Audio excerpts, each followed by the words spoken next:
Welcome to journalist TV. రైతులు అంటే ఎవరికి లెక్కలేనితనం, ఓట్ల పండుగ రోజున ఆకాశానికి ఎత్తటం, ఆ తరువాత దబేల్ అని ఈడ్చి పారేయటం అధికారంలోకి వచ్చి పాలకులకు రివాయిజీగా మారింది. గతంలో టీఆర్ఎస్ పార్టీ, ప్రస్తుతం కాంగ్రెస్ పార్టీ రెండు రైతులతో గేమ్స్ ఆడుకుంటున్నాయి. రుణమాఫీ పథకంలో ఎవరికి వారు మోసగాళ్లుగా పై చేయి సాధిస్తున్నారు. తాజాగా రైతు భరోసా పథకం అమలు తీరు తెన్నెలపై నర్మగర్భంగా వ్యాఖ్యానిస్తున్నారు.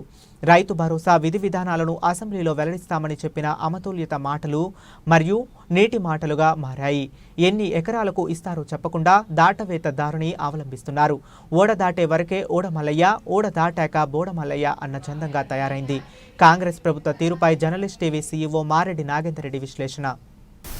రాష్ట్రంలో రైతులకు సాగు పెట్టుబడి కింద 2018లో ఆనాటి టీఆర్ఎస్ ప్రభుత్వం ప్రవేశపెట్టిన రైతు బంధు పథకం పేరు మారి తాజాగా రైతు భరోసా పథకం కింద కాంగ్రెస్ ప్రభుత్వం ఈ రబీ సీజన్లో నిధులు అందించేందుకు సిద్ధమవుతుంది. గతంలో టీఆర్ఎస్ ప్రభుత్వం ప్రారంభంలో ఎకరానికి 4,000 రూపాయల చొప్పున సీజన్ వారీగా 2 సీజన్ అంటే ఖరీఫ్ రబీ సీజన్లో ఎకరానికి 8,000 రూపాయల చొప్పున పెట్టుబడి సాయం చేసింది 2018లో. ఆ తర్వాత పెట్టుబడి సాయం అందడం లేదు, సరిపోవడం లేదు.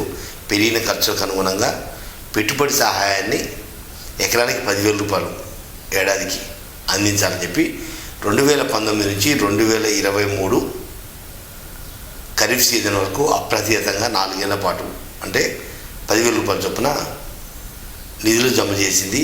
రైతులలో పెట్టుబడికి కొంత ఆసరానిచ్చింది. తాజాగా కాంగ్రెస్ ప్రభుత్వం అధికారంలోకి రాకముందు పెట్టుబడి సహాయాన్ని 10,000 కాదు, మేము ఎకరానికి 15,000 రూపాయల యొక్క సంవత్సరాలకు అందిస్తాం అని హామీ ఇవ్వటం, ఆనాటి బీఆర్ఎస్ పార్టీ కూడా ఎకరానికి 12,000 చేస్తాం, 10,000 నుంచి 12,000 చేస్తామని హామీ ఇచ్చిన ప్రజలెవరు కూడా, రైతులెవరు కూడా ఆ హామీని పూర్తిగా నమ్మకపోవడం, లేదా రైతు భరోసా 15,000 అనగానే తమకు అదనంగా లబ్ధి చేకూరుతున్న ఒక ఆలోచనతో రైతులు కాంగ్రెస్ పార్టీకి మద్దతు పలికారు, పట్టం కట్టారు. ఈ నేపథ్యంలోనే 2023లో అధికారంలో చేపట్టిన కాంగ్రెస్ ప్రభుత్వం కొంత రైతులకే ధమ్కి ఇచ్చింది. ఖరీఫ్ సీజన్ని ఆ నిధులను ఎగ్గొట్టేసి అక్రమాలు జరిగాయి, సాగులో లేని భూములకు నిధులు జమ చేశారు, వాటన్నిటిని కూడా మేము సంస్కరిస్తున్నాం కాబట్టి సమయం పడుతున్నట్టు ఖరీఫ్ సీజన్కి పంగనామాలు పెట్టేశారు. తీరా రబీ సీజన్ వచ్చి ప్రారంభమవుతున్న సమయంలో తిరిగి రైతు భరోసా నిధులు సంక్రాంతి తర్వాత జమ చేస్తామంటూ సాక్షాత్తు ముఖ్యమంత్రి రేవంత్ రెడ్డి సంబంధిత మంత్రులు ప్రకటించిన నేపథ్యంలో రైతు భరోసా విధి విధానాల విషయంలో అసెంబ్లీలో సభ్యులతో, వివిధ రాజకీయ పార్టీల సభ్యులతో చర్చించి ఆమోదిస్తామని చెప్పిన కాంగ్రెస్ ప్రభుత్వం ఆ దిశగా అడుగులు వేసేందుకు ప్రయత్నం చేసిన సమయంలో వివిధ అంశాలు చర్చకు రావడం, వాదోపవాదాలు, రకరకాల వాయిదాలు పట్టడంతో రైతు భరోసా విధి విధానాల విషయంలో ఇంతవరకు క్లారిటీ రాలేదు. కానీ ఈ నెల 30వ తేదీన క్యాబినెట్ సమావేశం జరుగుతున్న నేపథ్యంలో రైతు భరోసా మీద ఏదైతే ఏర్పాటు చేసిన మంత్రివర్గ ఉపసంఘం నివేదిక కావచ్చు, లేదా వివిధ జిల్లాలలో రైతులు, రైతు సంఘాలు, వివిధ పార్టీలకు సంబంధించిన అభిప్రాయాలు తీసుకున్న అంశాలు ఇవన్నీ కూడా క్రోడీకరించి క్యాబినెట్ సమావేశంలో రైతు భరోసా విధి విధానాలను ప్రకటించే అవకాశాలు స్పష్టంగా కనపడుతున్నాయి. అంటే పరిమితమైన ఆంక్షలు పెడతారా, అపరిమితంగా నిధులు జమ చేస్తారనేది కూడా ఒక క్లారిటీ వచ్చే అవకాశాలు ఉన్నాయి. ఎందుకంటే వివిధ జిల్లాలలో అభిప్రాయాలు కావచ్చు, లేదా మంత్రివర్గ నాయకులు కావచ్చు, లేదా మంత్రివర్గ ఉపసంఘం కావచ్చు, అభిప్రాయ సేకరణ వివిధ అంశాలు దృష్టిలో పెట్టుకుంటే 5 ఎకరాల, 7.5 ఎకరాల, 10 ఎకరాల కటాఫ్ అనేది పెడతారా, నియమ నిబంధనలు విధిస్తారా, లేదా సాగులో ఉన్న ప్రతి భూమికి రైతు భరోసా అనేది అందిస్తారా అనేది కొంత సందిగ్ధత నెలకొంది. అటు ప్రభుత్వంలో కావచ్చు, ఇటు రైతులు కావచ్చు. అంటే రైతులు మాత్రం సామాన్య రైతులు, దిగువ మధ్యతరగతి, ఎగువ మధ్యతరగతి రైతులు ఎవరైతున్నారో 20-30 ఎకరాలు అనేది ఏ ఊర్లో చూసినా రైతు వారి కుటుంబాలకు కేవలం 20-30 ఎకరాల వరకు ఆ కుటుంబం మొత్తం ఫిక్స్ అయి ఉంది.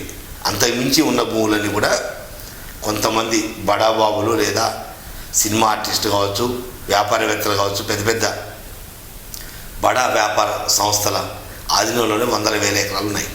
అందువల్ల ఆ కటాఫ్ని 20 ఎకరాలు చేస్తారా 30 ఎకరాలు చేస్తారా అనే అంశంలో కాంగ్రెస్ ప్రభుత్వం ఆలోచన ఏ విధంగా ఉండబోతుంది అనేది రైతులలో చర్చ కొనసాగుతుంది. అంటే రైతు వారిగా గ్రామీణ ప్రాంతం అంటే ఇప్పుడు హైదరాబాద్ సరైన కావచ్చు, రంగారెడ్డి కానీ, మెదక్ కానీ, లేదా ఇటు నల్గొండ జిల్లా సరిహద్దులలో 100, 150, 200, 300, 400 ఎకరాలు, 500 ఎకరాలు కూడా వ్యాపార సంస్థలు కొనుగోలు చేసి అలా హోల్డ్లో పెట్టిన సందర్భం. అంటే బినామీ పేరుతో కొంత, వాళ్ళ సంస్థల పేరుతో కొంత, రకరకాల వ్యవస్థలు ఆ రకంగా రైతులు సాగు చేయాల్సిన భూములు వాళ్ళ కబందస్తాల్లోకి వెళ్ళిపోయాయి.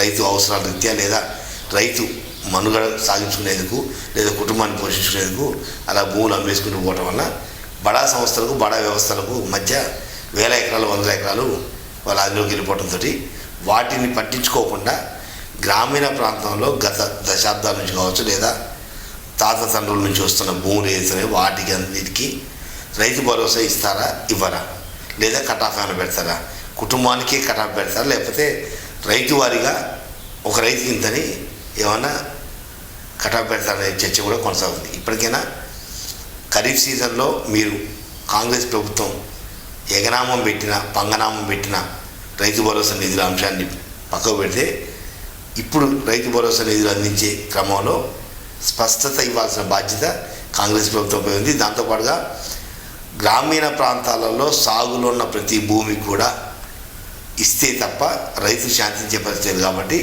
కాంగ్రెస్ ప్రభుత్వం ఆ దిశగా అడుగులు వేయాలని చెప్పి మనస్ఫూర్తిగా రైతులు కోరుకుంటున్నారు. దాంతోపాటుగా రాబోయే స్థానిక సంస్థల ఎన్నికల అంశాన్ని కూడా దృష్టిలో పెట్టుకొని రైతులకు ఎంత సహాయం చేసినా తప్పేమీ లేదు. రైతులకి ఇచ్చే సహాయం మీరు వృధా చేసే 1000 కోట్ల డబ్బుల కన్నా ఇది 2-3% మాత్రమే. అందువల్ల రైతులకు కనుక ఆదుకుంటే లేదా రైతులకు ఆర్థికంగా అండగా ఉంటే రైతులు ఎప్పటికీ ఆయా ప్రభుత్వాలకు అండగా ఉంటారు. కాబట్టి ఇప్పటికైనా కాంగ్రెస్ ప్రభుత్వం రేపు 30వ తేదీ జరిగే క్యాబినెట్ సమావేశంలో రైతు భరోసా విషయంలో స్పష్టత ఇవ్వాల్సిన బాధ్యత ప్రభుత్వంపై ఉంది. లేదా నిధులు లేవంటూనో లేకపోతే ఖజానా ఖాళీ ఏంటంటూనో రకరకాల కొర్రీలు పెడితే అది పరోక్షంగా కాంగ్రెస్ పార్టీకి నష్టదాయకం అయ్యే అవకాశం ఉంది. కాబట్టి ఆ రకమైన ఆలోచన కాకుండా గ్రామీణ ప్రాంతాలలో దశాబ్దాల నుంచి కుటుంబంతో పాటు మమైకమైన భూములకు సాగు పెట్టుబడి కింద పూర్తి స్థాయిలో ఆర్థిక సాయం ఒకవేళ రియల్ ఎస్టేట్లో లేకపోతే వ్యాపార సంస్థలో వాళ్ళు కొనుగోలు అమ్మకాలు 100 ఎకరాలు ఈ రకమైన వ్యవస్థను పక్క పెట్టి, ఎందుకంటే ఆ సాఫ్ట్వేర్ వ్యవస్థ మీ దగ్గర ఉంటుంది కాబట్టి వాటన్నింటినీ సంస్కరించుకొని 100 ఎకరాలు 1000 ఎకరాలు బినామీల పెడుతూ ఉండే అంశాన్ని పక్కన పెడితే ప్రతి రైతుకి రైతు భరోసా ఇవ్వాల్సిన బాధ్యత కాంగ్రెస్ ప్రభుత్వంపై. దాంతోపాటుగా ఏదైతే ఇన్కమ్ ట్యాక్స్ కట్టే వాళ్ళకు లేదా పాన్ కార్డు ఉన్న వాళ్ళకంటూ కొన్ని కొత్త అంశాలు చర్చలోకి వచ్చిన నేపథ్యంలో ఇన్కమ్ ట్యాక్స్ అనేది ప్రస్తుతం ప్రతి గ్రామంలో ప్రతి రైతుకి 500, 1000, 2000 ఐటీ కట్టుకుంటూ తమ కుటుంబ అవసరాల కోసం అంటే పిల్లల చదువుల కోసం బ్యాంకు రుణం కావాలంటే ఇన్కమ్ ట్యాక్స్ ఉందా లేదా చూస్తున్నారు. లేదా ఒక ఇల్లు కొనుక్కోవాలన్నా ఒక ఇల్లు కట్టుకోవాలన్నా ఐటీ ఉంటేనే రుణం అందిస్తున్నారు. లేకపోతే అందువల్ల 1000, 2000 పోతే పోనీ అంటూ గత 10 సంవత్సరాల నుంచి కూడా ప్రతి రైతు కూడా ఐటీ పేరు అయిపోయాడు. అంటే ఆదాయంతో పేరు కాలేదు, అవసరాల కొద్దీ ఐటీ పేరు అవ్వటం వల్ల వివిధ గ్రామాలలో ఏ గ్రామంలో చూసినా కూడా ఒక 30-40% మంది రైతులు అంటే పిల్లల చదువుల కోసం లేదా ఆర్థిక అభివృద్ధి కోసం ఐటీ కట్టే వ్యక్తులుగా ఉన్నారు. కాబట్టి వాళ్ళని ఐటీ పేయర్స్గా కాకుండా వాళ్ళ అవసరాల కోసం ఐటీ పేయర్స్ అయ్యారు తప్ప వాళ్ళ ఆర్థిక అవసరాలు పెరిగిన తర్వాత ఐటీ పేయర్స్ కాదు. కాబట్టి ఇటువంటి అంశాన్ని పక్కకు పెట్టి పాన్ కార్డు ఉంటేనో ఐటీ ఉంటేనో ఇవన్నీ కాకుండా గ్రామీణ ప్రాంతాలలో గత దశాబ్దాల నుంచి కూడా ఉన్న భూములు ఏమవుతున్నాయో ఆ రైతుల ఆధీనంలో ఉంటే వాటన్నింటినీ కూడా పరిశీలించి రైతు భరోసా విషయంలో ఒక స్పష్టమైన నిర్ణయం తీసుకొని రైతులకు అండగా ఉండాల్సిన బాధ్యత కాంగ్రెస్ ప్రభుత్వంపై ఉంది. ఆ దిశగా అడుగులు వేస్తానని చెప్పి మనస్ఫూర్తిగా మనము కోరుకుందాం.